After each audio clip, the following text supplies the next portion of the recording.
하나님 말씀 사도행전 19장 8절 말씀입니다. 사도행전 19장 8절 말씀 함께 읽도록 하겠습니다. 바울이 회당에 들어가 석 달 동안 담대히 하나님 나라에 관하여 강론하며 권면하되.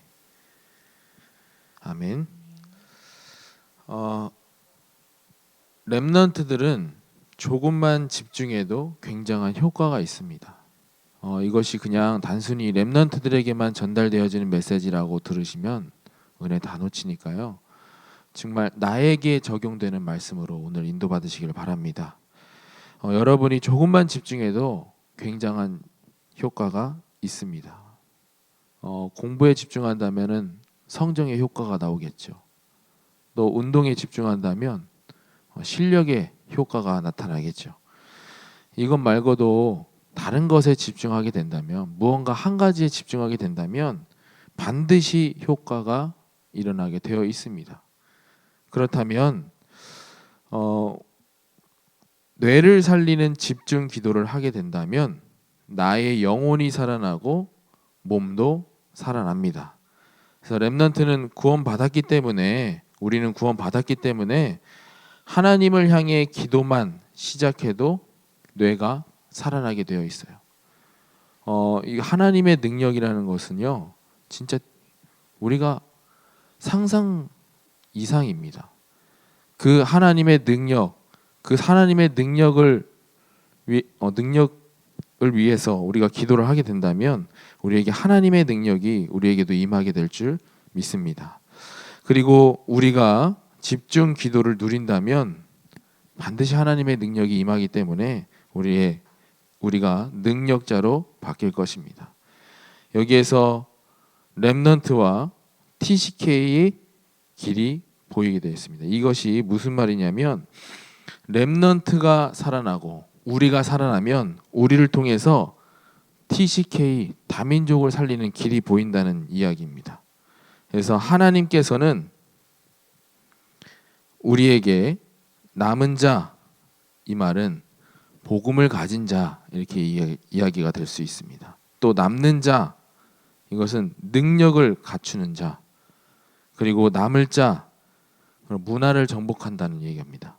또 남길 자, 그것은 후대를 살리는 자, 이것을 이야기하는데, 길과 또 그들의 이제 길과 살리는 중요한 신분을 우리에게 허락해 주셨다는 이야기입니다.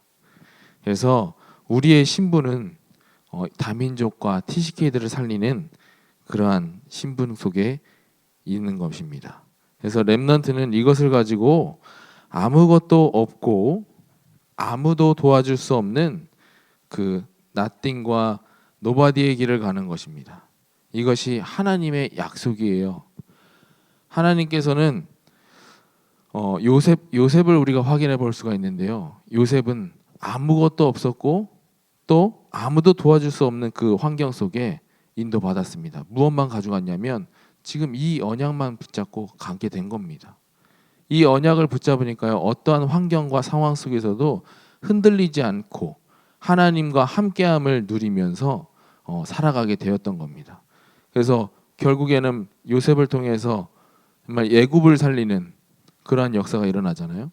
애굽뿐만입니까? 애굽에 쌀을 사러 오게 되는, 곡식을 사러 오게 되는 그런 이방인들까지도 복음이 전달되어졌던 겁니다. 우리가 이와 마찬가지로 이 언약을 붙잡고 하나님과 함께한다는 그 언약을 붙잡고 나를 통해서 많은 사람들을 살린다는 그 언약을 붙잡고 있는 가운데 요셉과 같은 동일한 응답이 우리에게 주어질 줄 믿습니다. 그러면 어떻게 해야 됩니까? 렘넌트는 세 가지의 길을 말씀, 기도, 전도 따라가야 합니다. 이제 첫째, 하나님의 말씀이 나에게 어떻게 임하고 있는지 우리가 삶 속에서 확인해야 되는 겁니다. 또한 나에게 전혀 말씀이 보이지 않는다면 더 밑으로 내려가면 됩니다. 이 말은 뭐냐? 더 밑으로 내려간다는 말은 내가 더욱더 나의 것을 더 내려놓고 내가 아직 내려놓지 못한 것들을 다 내려놓고 더욱더 집중 속으로 들어가라는 이야기입니다. 그래서 그래야 최고를 향해서 우리가 갈 수가 있습니다. 둘째, 내가 기도를 어떻게 하고 있는지 나의 기도를 찾아야 되는 겁니다. 지금 기도가 안 되어지고 있는, 또 기도를 하다가 나는 안 되겠구나, 이 말은 나의 기도를 찾지 못해서 그래요. 나만의 기도를 찾으셔야 돼요. 일단 먼저 기도에 대한 오해부터 먼저 제거하셔야 됩니다. 기도는 나는 안 돼, 이 말은 나만의 기도를 찾지 못해서 그래요. 그래서 저는 수많은 기도의 방법을 찾으려고 했었던 기억이 납니다. 그래서 정말 아무것도 나를 방해할 수 없는 그 시간을 찾는데 또 집중을 했었고요. 그러다 보니까 샤워할 때, 그럴 때는 내가 핸드폰을 들고 갈 수도 없는 거고, 나에게 이제 기도 집중하지 못하게끔 하는 그런 방해 요소들도 없기 때문에 그 시간이 나만의 기도 시간이 될 수도 있는 거고요. 그렇게 우리는 우리만의 기도의 방법을 찾아야 됩니다. 이것을 찾게 되면은요, 모든 것이 회복이 돼요. 나만의 기도를 찾게 된다면 모든 것이 회복이 됩니다. 그러면 우리는 무엇을 할까 걱정할 필요가 없이 기도 응답을 따라가게 되면 되는 거예요. 셋째, 나는 앞으로 어떤 전도를 어떻게 할 것인가, 이것을 생각하는 것 자체만으로도 많은 응답이 주어지게 되어 있습니다. 그래서 우리는 지금부터 어떻게 전도할지, 전도는 단순히 남의 이야기가 아니거든요. 구원받은 모든 자에게 주어진 사명입니다. 그래서 우리는 날마다 어떻게 하면 전도가 되어질지, 이거 생각 자체만으로도 하나님께서 많은 응답을 주세요. 이 말은 우리가 전도를 위한 마음을 항상 갖자는 이야기입니다. 그 마음만 가져도 하나님께서 정확하게 인도하고 계심을 우리가 확인케 되어질 줄 믿습니다. 그래서 이것이 이제 삶 속에서 누려지는 것이 사모늘입니다. 오늘의 말씀, 오늘의 기도, 오늘의 전도, 이것을 매일매일 우리가 하루하루마다 세운다면 여기에서 방향과 누림 그리고 여정이 나오게 되어 있습니다. 그러면 우리에게 집중, 세팅, 응답이 나오게 되어 있어요. 그래서 우리는 3집중, 3세팅, 3응답을 따라가야 되는데, 이 말이 뭐냐면 3집중, 말씀, 기도, 전도입니다. 우리는 날마다 말씀에 집중해야 되고, 날마다 기도에 집중해야 되고, 날마다 전도에 집중하는 그 응답에, 그것에 따라가는 겁니다. 말씀이 뭐냐? 하나님의 말씀이 내 삶의 중심이 되도록 우리가 집중하는 거예요. 그리고 기도는 뭐냐? 주어진 상황 가운데서도, 어떠한 상황 가운데서도 기도로 계속해서 하나님 앞에 질문하면서 응답받아 나가면서 인도받는 거예요.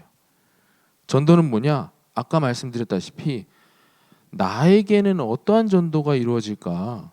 어떻게 하면 저 사람에게 복음을 전달할 수 있을까? 이 생각만으로도 전도가 되어지는 거예요. 이렇게 계속해서 날마다 기도하는 마음으로 고민한다? 하나님께서 반드시 응답하게 되어 있어요. 나에게도 응답이지만 다른 사람에게도 응답이 되게 되어 있어요. 내가 계속해서 이 마음을 갖고 있는다면 언젠가는 그 마음이 다른 사람에게 전달되어지게 되어 있어요. 그래서 우리가 날마다 3집중 속에 우리가 따라가는 응답이 있기를 주의 이름으로 축복합니다. 그럼 3세팅은 뭐냐? 플랫폼, 파스망대, 안테나인데요. 플랫폼은 뭐냐? 모이는 곳을 말하는 거잖아요. 내가 답을 가진 자로서 이 자리에 서 있는데, 이제는 그 답을 찾기 위한 사람들이 많이 나에게 오게 되는 거예요. 그 플랫폼의 응답, 이것이 세팅이 되어지는 겁니다. 답을 갖고 있으니까 당연히 와야 되겠죠. 파스망대, 이것은 뭐냐? 말씀을 기준 삼아서 시대를 보는 눈, 이것이 세팅되어지는 거예요. 안테나는 뭐냐? 세상을 살리는 영적 통신망으로 세팅이 되어지는 응답을 이야기하는 겁니다. 그러면 3응답 뭐냐? 3응답은 개인화, 교회와 현장화예요. 무엇이 개인화가 되어야 됩니까? 하나님의 말씀이 나에게 적용되는, 하나님의 말씀이 나의 삶의 중심이 되는, 그것이 개인화예요. 그리고 교회화는 뭐냐? 복음 속 하나 되는 응답. 이제 나를 넘어서 이제는 교회가 복음 가운데 공동체가 되어서 함께 전도를 위해서 힘쓰는 응답. 그것이 교회화예요. 또 현장화는 뭐냐? 이제 복음이 현장에 증거되는 것을 이야기하는 겁니다. 그래서 가정, 직장, 학교, 그리고 우리가 사는 곳, 그곳에 복음의 시스템이 세워지는 것이 현장화를 이야기하는 겁니다. 우리는 날마다 이것을 따라가야 합니다. 그래서 이때부터 우리에게 능력이 생기고 능력이 세팅이 되니까 망대가 되고 파수꾼이 되는 겁니다. 우리가 이러한 응답 가운데 인도받기를 주의 이름으로 축복합니다. 렘넌트는 기도하면서 한 발만 앞서가면 됩니다. 또한 렘넌트는 학업 걱정하지 말고, 우리에게 이 말씀을 적용한다면 우리는 다른 일에 걱정하지 말고 237 나라 5천 종족의 방향을 맞춰 미래를 준비하고 미래의 작품을 만들면 됩니다. 우리 후대들이요, 어렸을 때 무엇에 집중하느냐에 따라서 미래가 보이게 되어 있어요. 지금도 우리도 마찬가지예요. 우리가 지금 어디에 집중하느냐에 따라서 미래에 영향이 되어지게 되어 있어요. 그러면 우리는 무엇에 집중을 해야 됩니까? 나에게 주어진 문제와 갈등과 위기에 집중하는 것이 아니라 하나님의 말씀 속에서 답을 찾고, 또 갈등 속에 있다면 갱신의 기회로 우리는 받아들여야 되고, 또 우리에게 위기가 와 있다, 그곳에 하나님께서 하나님께서 주신 그 기회를 우리는 발견해야 될 줄 믿습니다. 그 일에 우리가 집중하면 됩니다. 그래서 마태복음 6장 30절부터 33절까지 한번 같이 쳐다보도록 하겠습니다.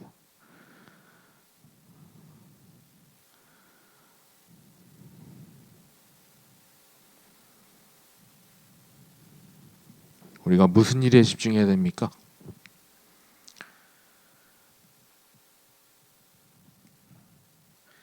30절 끝절에 보니까요,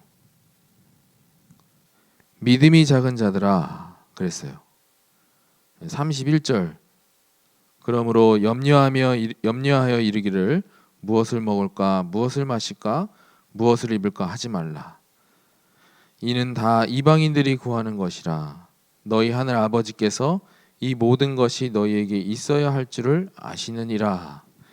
그런즉 너희는 먼저 그의 나라와 그의 일을 구하라. 그리하면 이 모든 것을 너희에게 더하시니라 그랬어요.